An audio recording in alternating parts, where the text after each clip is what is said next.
Hello, and welcome to the Embrace Balance, Discover Joy podcast. I'm Amanda Butland, your host and intuitive life coach. Well, hello, and welcome to another episode of the Embrace Balance, Discover Joy podcast. Today, my special guest is Chandra Lynn, who is a certified transformation coach and author. Chandra, thanks for being with me today. I'm so excited to have you on. Oh, I'm so excited to not only be on here, but to find out that we're neighbors and we can actually meet in real life. It's so exciting. I know. I can't wait to have coffee with you. So fun. All right. So I'm going to start out with my little icebreaker question that I ask all my guests so that everyone can learn a little bit about you. Would you mind sharing with us what activity or hobby brings you the most joy and why? The most joy. I think, it's getting out in nature. We're really lucky to live in California and have so much beauty around us that there's kind of no end to the opportunities to get out in nature and explore beautiful landscapes, being so close to the ocean or the mountains or the beach, So, yeah, I think getting out in nature, it really helps ground me and makes me feel connected to something bigger. I love that. Yes, absolutely. Being in nature and feeling that groundedness. I love that. Awesome. Well, thanks for sharing that. And we're just going to go ahead and dive right in now. So I know you're a certified transformation coach, but I'm really, really wanting to talk a little bit more with you about the book that you wrote earlier this year, because I'm super excited to have my listeners hear about this book that you've written. And it's called Root to Rise. Um, and would you mind maybe sharing with us sort of how it came about? How did you get around to publishing this book? Of course, yeah. Well, after I got certified, I was, a lot was coming in at me, right? All of the training, my years of personal growth and development work, and being also a yoga practitioner. There were many, many, many things that were starting to layer in. And I guess my brain works enough in frameworks to be able to come up with, uh, you know, a, um, a methodology. And Root to Rise was actually something that was inspired in yoga class when learning the tree pose and being cued about grounding and visualizing roots so that we can use that muscular energy to be able to have the organic extension to rise. All this stuff was going on in my brain, and I was thinking, actually, this is a great metaphor for life. I've expected all my life to achieve big things, but I don't know that I've really focused on building a solid enough foundation to expect myself to rise to the levels of expectations that I had. So the idea of going back into my roots and balancing my life in a way that could provide that stability was where that came from. So it started as an online course, then it went into workshops. And then during the pandemic, I wasn't doing the in-person workshops anymore, and I still wanted to do more with the content that was ever growing, that I decided to have the deepest offering available, which is the book. So I self-published the book. That's Actually, hey, awesome. I That's have a book amazing. so you can That's see. Oh, it's it so gets a beautiful. little blurry I with love Zoom. I love the cover. It's beautiful. Thank you. Yeah, so the it was a just, you know, born from needing to learn how to use all of the coaching tools and things I had been learning at the time and combine and putting it into real world, life practice, first for myself and then rolling it out to other people. So it does have a framework. I'm trying to find a little picture of the framework so I could just at least show you that there is one. And of course, oh, here we go. I don't know. We'll see if it shows up, but it's about balancing your life and learning about your human needs, learning how to break through obstacles, learning how to rise in terms of your own legacy and what you want to leave behind and connecting with a purpose and all of that kind of stuff. But there's real tools in here to help you achieve that. That's awesome. I love what you said about sort of building that foundational, like starting at the roots, right? And building a strong foundation before you can actually rise. Because like you said, right, it's true. You need a strong base, you need strong roots in order to grow, because otherwise your tree will fall over if your roots aren't solid, right? Yeah. So Well, as a I high love that achiever, concept. I experienced that personally, right? It's like, not to interrupt you. I just wanted to Mm. say, like, I'm so excited and passionate about this. So I'm sorry if I jump in. But yeah, the idea that we set these goals for ourselves and just start taking action on them, we may find a point in time where we feel a little stuck or frustrated or, wondering, why we didn't achieve all that we set out for ourselves. And that's kind of when we get to that point in time when it's like, is this all there is? Or, what's next? Or how do I break through? Any of those kind of questions means it's an invitation to go back into the roots. I love that. And you mentioned also just around, because you mentioned grounding a couple of times now, not just in this context, but when you were talking about sort of being out in nature and really feeling how grounding that is. Because grounding is such an important component of sort of like how we move throughout the world, right? Because if you're not grounded, and have sort of those basic needs met, because you mentioned the needs in your framework as well, how that can sort of push, like how those things can sort of push and pull you all around, and without you sort of having that solid base, being grounded and being able to move throughout the world with sort of intention and purpose, right? Like you mentioned, sort of gaining this purpose, because if you don't have that solid foundation and you're going and achieving with, and all of a sudden you feel like you've lost that purpose, or what's next. I was wondering if you wouldn't mind maybe talking a little bit about how those are connected, how being able to have that solid foundation then helps you um, stay or maintain a purpose instead of allowing just life to happen and just sort of getting it all getting away from you. Okay, yeah, that's a big question because there's lots of different ways that I can answer that. Let me start by saying that there's three phases in the book, and the first phase is about this balance we're talking about the grounding. And the premise is basically that if you look at your life, I've broken it into five major root areas. There's different ways that we meet the needs of those areas. So say, for example, your health, there's different ways that we meet our needs for health or not, our needs for in our careers, in our relationships, in our family dynamics, in our friendships and stuff. We have needs in all those areas, and we can either meet them in, I mean, we're going to meet them. That's what the human needs are all about. We're going to meet them in some way. The question is, are we meeting them in healthy ways or in low level ways or, dysfunctional ways? And the book invites kind of a self because it's self-help, it's a self-evaluation tool to see, oh, maybe I've been meeting these, say on a scale of 1 to 10 at like a 5. It's okay enough to maybe stay stuck, but not, so bad that I have to make a change, but not so good that I'm fulfilled or happy. So there's a scale that it takes you through a needs assessment. Now, the point is to not just have to tackle changing your life and fulfilling all your roots at once. It's more about prioritizing because it's so easy for us to get overwhelmed in life. So part of grounding is also know where to put your focus.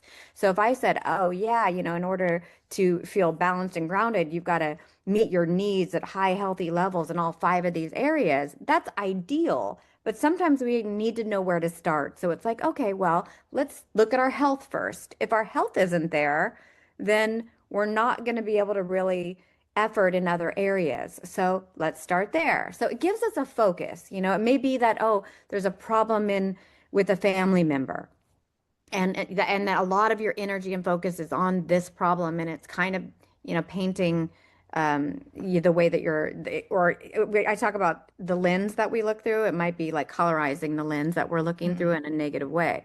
So we really need to resolve that or like find a healthy resolution as best as possible or coping skills or whatever it is in that area before we can move on to another one. So it's not about doing everything at once and getting organized, overwhelmed. It's getting somewhat organized and prioritizing our needs and mm, finding healthy ways to manage that. That is literally the first phase of the book. And that's what my definition of grounding is being able to at least know where to put your focus, you mm, know? And then the mhm, second phase is the emotional resilience, building the resilience to deal with weathering the storms of life. There's things that we have to deal with, and a lot of times it's around change. It can be grief, loss, change of a job, change of an identity, a status, whatever it is, and building a resilience. So, like you said, the tree doesn't topple over. We've got those strong roots. Now we have to have a strong core, and that's where that resilience comes in.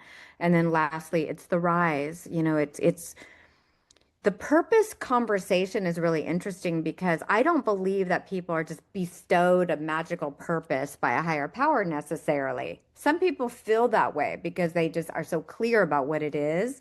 But Hmm. people that aren't, I like to encourage them that a purpose can also be something that they choose. And so we can make a choice to align to things that feel authentic to us, that call to us.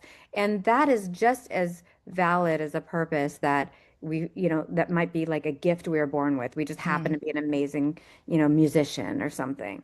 Um, so if people are unclear about what their purpose is, then this book also offers them an opportunity to examine that for themselves, where they're feeling the most authentic, when they're showing up as their authentic selves, what is it calling them to do, and be able to identify that. And I also think that, sorry to make this such a long story short, or short story long, is that it connects to something around transcending your own needs and giving back to Mm. others. So if people are really unsure about their purpose, look for areas that they can give to others, and they're likely to find a lot of fulfillment from that. And that's why I have fruit on the cover of the book. It's when we're balanced, we're feeling emotionally resilient, and we're able to start to feel really healthy in the way that we're serving our needs, then we have fruit, something valuable to offer back out to Mm. other people. That's Yeah, I love sort of that now I can't remember what the word is. Like it's an M word, a metaphor, metaphor, maybe. The a metaphor metaphor. of rooting and rising.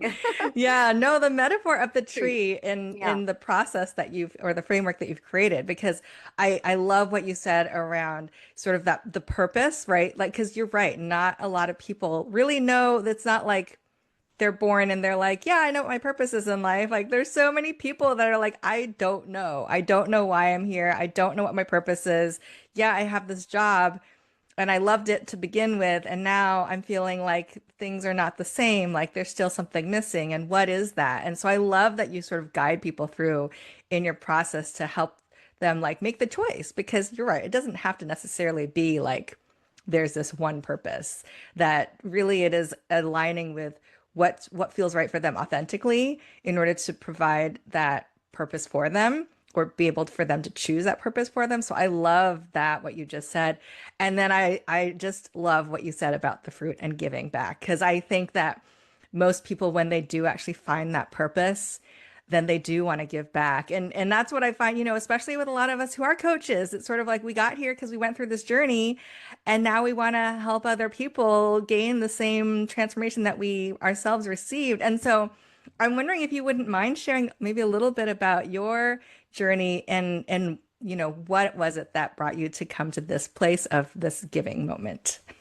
Sure, yeah. And I think that it's, not necessarily for me one exact thing. I think Mm, that my whole life I've been really focused on personal growth and development. My grandparents were both psychologists, and I was basically raised in a household of one, kind of open feelings and mm, being able to communicate and higher consciousness and I'd go to my family bookshelf and there'd be Ram Dass, Be Here Now, or the Handbook to Higher Consciousness, and I was just raised with California hippie parents, and so it just feels so natural to me to be swimming in personal growth and mm, development. However, when I was younger and I was telling you about being so high achieving, I didn't necessarily know that it was my calling. I had a whole nother thing in mind for myself. I went into marketing. I got an MBA in marketing when I was 24, and I was working in major market radio in downtown San Francisco. I was on a big mission to work in the music industry, which I did, and eventually started my own marketing agency, Glow Marketing, supporting big brands. And I've worked with Apple and Mercedes and big music companies, and um, I think that maybe it was because I was too young at, say, like Mm, in my 20s to be able to fully embrace the idea that, personal growth and development was going to be something more than just for my own private, needs. I think that I was always just kind of into it. And then, you know, fast forward, I had many years with my own business. I was in a long relationship and I had a kid and I was about 36 and that's when I put myself in the coaching program because I was arriving at this place in life that just felt so different, Before I was in the music industry and doing, flying around and doing all this stuff. And then I was kind of grounded at home with this kid and my identity had really shifted and I mm, wanted to get back to what was important to me. And I realized that, I did want something deeper. I did want to help myself as I transitioned out of that long-term relationship and into something more meaningful in my career. So I still do marketing actually, but hunkered down and developed this content and wrote this book. And I'm on a mission to basically help people love life mm. because it's messy, because it's hard, because it's challenging, and give them real tools or at least the encouragement that, hey, tools are out there if they want to resource themselves, whether it's my book and my content or yours or another coach's, whoever they're resonating with, but to know that, that help is there and that there's people dedicated to, supporting them, that nobody is actually alone. Yeah, no, I love what you said though around sort of the shift that created happened for you because you were on this very different path, right? This marketing Yeah. journey. Um, and it sounds like, it was that having a child, this relationship transition, and you said the words, my identity changed. And so that really to me is like, wow, yes, when you there's an identity shift, like there's a huge life change that can definitely spark this like I need to do something different. And I think sometimes people have these big, huge life changes and they don't necessarily adjust maybe in the best way, but they don't know how else to do it, right? And so they end up in this pattern or this spiral of not maybe the best choices, decisions. Life goes, on this other windy path. So how amazing that you sort of have and grew up with these resources with your grandparents and your parents, and just having sort of that growth mindset in the household. That just must have been so much, maybe, I don't know if easier is the right word, but that you had the opportunity to know that there was another way in not having to spiral into some sort of maybe negative spiral downwards. Somehow I still spiral downwards at times, I think that my secret challenge was kind of more in the area of depression that I would Mm, make myself overwhelmed a lot. I would attach negative meanings to things. I would feel, yeah, frustrated that I was doing so much, and achieving so much, but yet not feeling fully fulfilled inside. There were a lot of things that I think that my work ended up addressing mm, that I'm hoping to help other people with, and I mean, I'm definitely not perfect. I'm going through another transition right now with being in perimenopause, being 55, an empty nester, like it's a whole nother life transition, letting go of, my son's childhood and myself as a mom in the way that I was, mm, nurturing before and having to embrace even the title author. Like, having a book is like I didn't even think, oh, well, I'm not like a writer in terms of I'm always just going to be writing as a career. This was a way for me to get out my thoughts. And I realized, wow, when somebody called me an author and I was like, that's a new title, a new identity mm, that I have to take on, or that I don't have to, I'm choosing to, that I was like, wow, I'm arriving at. And so I think it's just being open to realizing that sometimes, like with this identity shifting, it can mean that we have to update our view of ourselves and mm, therefore our goals and intentions. And and now I'm with this book and with the coaching work I'm doing, I feel like I'm more living a legacy. Like this is a mm, legacy project for me. This is mhm. something that I want to, I partially, I dedicated this book to my son Kai, and I partially am worked on to leave something behind for him to be almost like a guidebook for life, a book that I wish I had, you know? And Mm, so when I was a young person, so although it's not written for a young person, I think that, you know, it can, there's a certain amount that they'll get at that age. And then again, you know, in at different transitionary periods of their mm. life. So. Yeah, I like that you mentioned that because I think that is true for a lot of books that are, with for this purpose of, growth and transformation, is that you when you read it, you see the parts or you take in the parts that are relevant to you at that point in time, right? And so you could read the same book like 10 times and get different things out of it each single time just because you're reading at a different phase of life. So I love that you said that because, you said you didn't write it necessarily for him and someone his age, but it's probably still relevant and will still be at every phase or every shift in his life or anybody else's life. So I just thought I'd mention that because I know I'm like, yeah, absolutely. Because I read so many books multiple times and I'm like, I didn't even know, I don't remember this chapter being in this book this time, like the last time I read it. I guess that's the selective perception, you know, phenomenon that we have, you know, like, oh, we want to buy a car, you know, and all of a sudden we keep seeing that car that we want, you know, all over the place. I think it's kind of like that. Like we are in this place in our life where, you know, we're working on something, and then all of a sudden, you know, there's messages around that. So yeah, I think it has something to do with that.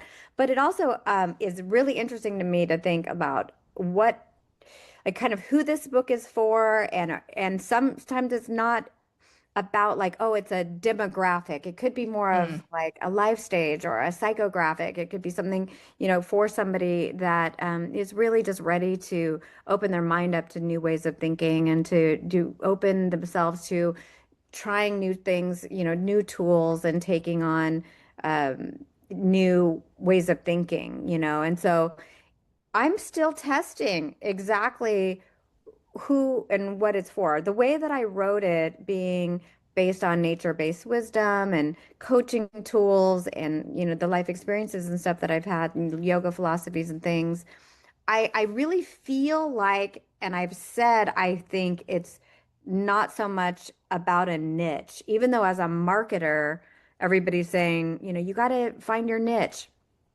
I think it's actually more of a mindset. You know, it's like it's mm, more of like it doesn't matter what gender you are, what region you come from, whether you're male or female, whether you're a teen or you know, in perimenopause. It's like it's literally kind of like the state of mind of being open and willing to do mm, self-exploration and welcome new tools for your own personal growth for wherever mm. you're at.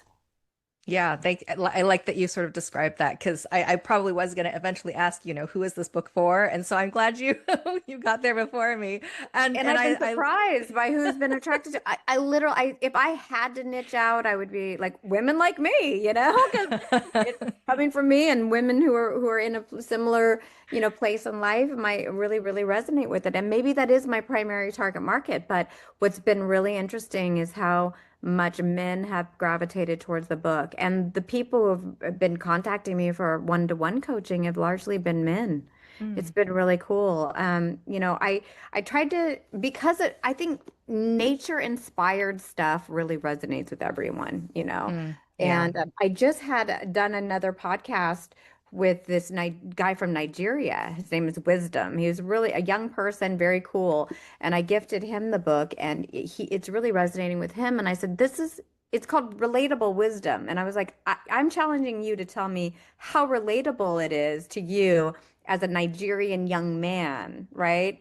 Because Right. that's a great test. I'm thinking it's going to be, you know, California women going through menopause. No, you know, it could be totally different. And so this is going to be the big test right now is to see who it's really landing on and in reality, not in marketing terms. Right. Yeah. No, that is cool. I like how you said it's a mindset thing though, right? Like it's targeted, it really probably is targeted to people who are open-minded, who are looking to make a change in their lives, who are maybe looking for that purpose. And I love sort of that. I know going back to what you described as sort of that middle core section of or phase two of the book in the book of around just building resilience.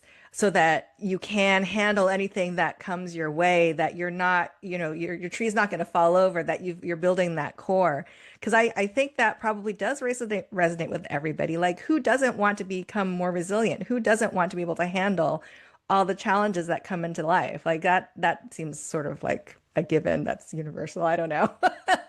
Yeah, and I mean, I don't know if you want to have a second podcast about actual coaching tools, but there is a really powerful tool in here that I learned from the Robbins Madonna Center for Strategic Intervention, and it's called the Emotional Triad.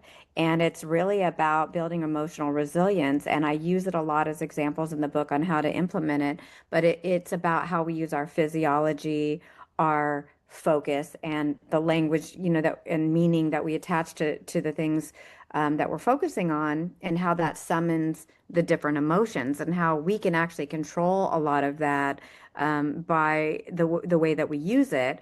And I, in my work, layered on body, mind, and spirit. It's basically a very similar kind of layered approach to building that emotional mastery, that emotional resilience, and looking at how do we use our physiology, Hmm. When I get depressed, I know now when I'm doing depression, it is when I touch my hand on my forehead. Like, this is a physical thing that I do immediately to try to like connect in with myself. I will put my hand on my forehead, and it's because I'm zeroing in on what I'm focusing on. What I'm focusing on is a problem area, something bothering me, something, I'm upset about. And then I look at my thoughts. What is it that I'm thinking? What's the meaning I'm attaching to it? How am I languaging that with myself? Because I'm summoning those Hmm. depressive emotions by doing this. So when the min now I can catch myself, because the minute I put my hand on my forehead, I can go, Hmm. no, I'm opening up, I'm looking out of the sky, I can change my physiology, and it stops it in its tracks because I know what I'm doing with to myself Hmm. by step one, instead of getting myself all the way down the depressive loop and then having to figure out how to exit off this Hmm. crazy, Yeah. thing that happens with our looping when we're feeling that way. So that's super, super, super quick, but the book does go into tools like that to help you stop patterns that are Hmm. really that you've been maybe struggling with for your whole life. Yeah, no, that's amazing. I love that sort of physiological sort of pattern start because I think like most people are completely unaware of this sort of thing, and I so I was. love that you I have was. these types of tools in there. That's amazing. Yeah, I mean, I did a video about this too because I think that when you identify the beginnings of that pattern Mm, and you can stop it in its tracks, and kind of it's serving a need to do that, by the way. It's super powerful to know that you're empowered to either send yourself down that road, or stop it in its tracks and go down another road. And to have these replacement activities already ready to go when you catch yourself doing it. It's like, okay, wow, I'm doing this. So what do I need? Well, I already mm, figured that out, because when I'm in a resource state of mind, I can come up with lots of solutions for my depression. But when I'm going into that mode of feeling depressed, I don't value them, or I don't think of them, or I'm just not mm, feeling resourceful. I'm feeling like I want to connect, sadly, with to myself for some reason. Well, it's serving a need of some kind. hmm. I might be grieving something. I might be frustrated with something. There's something going on, and that's where we can break out other tools like journaling and other things to support ourselves, instead of just being sorry for ourselves or sad about something. We can go into other coaching tools, which I bring up in the book to support ourselves. Yeah. Wow. I just love the, just creating that awareness and then having all those tools for people to have access to in order to, not get stuck, to be able to keep moving forward. And as a coach yourself, you kind of provide those tools as you go when you're coaching a Yeah. client. Yeah. The challenge with this book that's going to be really interesting is to see if people are ready to embark on those on their own, Mm, because this hmm. is a self-help tool. But I'm looking at possibly doing some masterminds or some membership programs where we can go through the book together, and I can help support each other as it, they're you know, as they're facing some of these challenges and learning how to get actually use these tools in a way that, will benefit them. I think there's so much that they can do on their own, and sometimes we just need help to do it. Hmm. So there's a reason, and I explain, throughout this when to go to a coach, when to go to a licensed therapist, and as you know, being accredited and everything, that certification matters in coaching, and it's very important for coaches to know when they might be out of their depths and need, a Hmm. licensed therapist, Yeah. to be called in, and that coaching and therapists can work really beautifully together because Yeah. therapy can go into areas that, where trauma and the past, can be really important to unlock. But then coaching can help people figure out on a day-to-day basis how to get, the support, and use the tools in their day-to-day life. Yeah. Yeah, absolutely. I like that you brought that up, sort of that that therapy and coaching can work well. They can work well together. I have a couple clients who, are doing both, right? Because yes, absolutely. As coaches, we need to know when there's something that's happening with a client who actually does need therapy. There's something more that's needed there for past healing or something like that. And it doesn't mean that they just drop coaching altogether, because they do so well, work so well together. So I thanks for bringing that up and letting people know, if they didn't know that that was a thing, that it absolutely is a thing. Yeah, and I mean, I have a bandwagon that I'm on about certification mattering because I think that um, coaches really mean well. They're there because they want to help people, right? Hmm. Coaches that have gone through proper training know when helping people means referring someone. Mm, They want to be the ones to help and to yeah. have all the answers and to like really make a big difference. And so that's a beautiful thing. And sometimes that means calling in a professional Yeah. that's licensed to do that in other matters. For example, cases of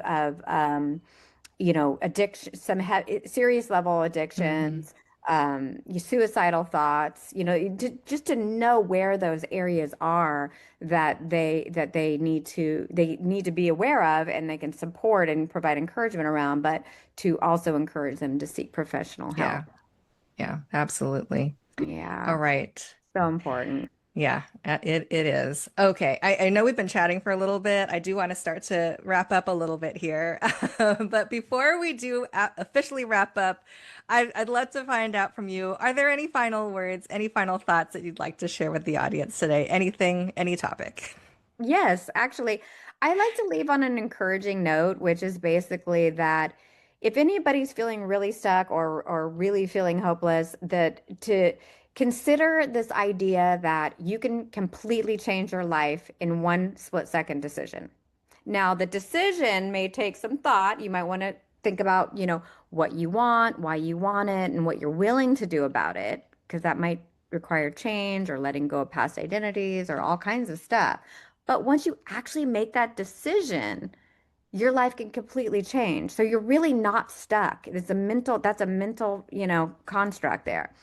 So consider that you are empowered to make those changes, and it can happen quickly. So, just find the resources, whether it's my book, whether it's Amanda's work, whether it's somebody totally different, call it in, stay open to it. And if it doesn't work for you, move on. There's other resources, but just know that there are things out there and people that have gone through things that will support you. So, we just got to find the right help, but it's out there, and stay encouraged because you could change your life, with a single split second decision.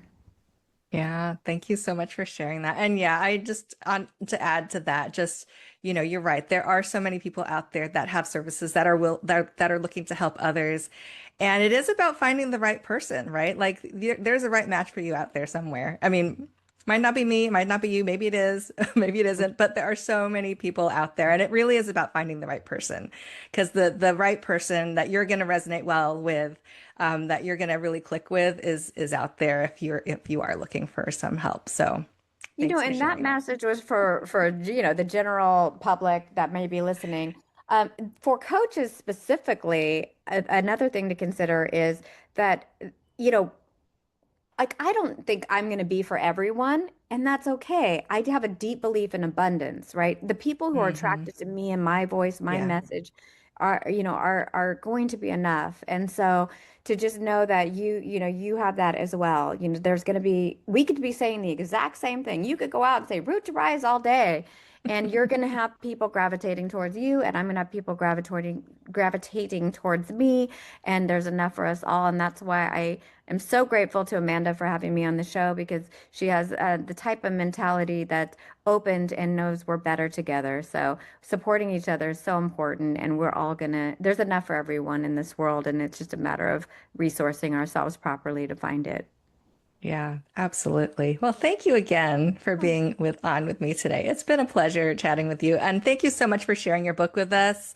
I just love it. I can't wait to get my own hands on it. So, and Well, we're going to get together in person so I will personalize it for you and we'll have that oh, coffee date. awesome. Yeah. All right. Well, thanks again, and till next time. Absolutely. And I'd love to invite people to check out my website, glowliving.com. They can take my free quiz, which will give them the top driving need that's been, in the driver's seat, helping them make their decisions, which really is what impacts the quality of their life. So if they want to learn more about the human needs and more about my book, just try the free quiz. It's super fast and it gives you immediate results Yep. on glowliving.com. And in the email sequence, there's a training to teach you about the needs. And I think I've inserted a discount code for the book in some of those emails. But it's on glowliving.etsy.com. You can use the promo code RISE, RISE, to get 25% off a signed book. So those Perfect. are two Awesome. resources, glowliving.com and glowliving.etsy.com. Perfect. And I should have those links in the show notes for anybody who it'll make it easier for them to just click on that and they'll be able to find you. I invite you to subscribe to the Embrace Balance Discover Joy podcast and join our community. If you feel inspired by what you hear, please leave a review and share this podcast with others who might benefit. And remember, it's never too late to embrace balance and discover joy in your life. Stay tuned for our upcoming episodes filled with inspiring stories and valuable insights. Until next time, take care and be kind to yourself.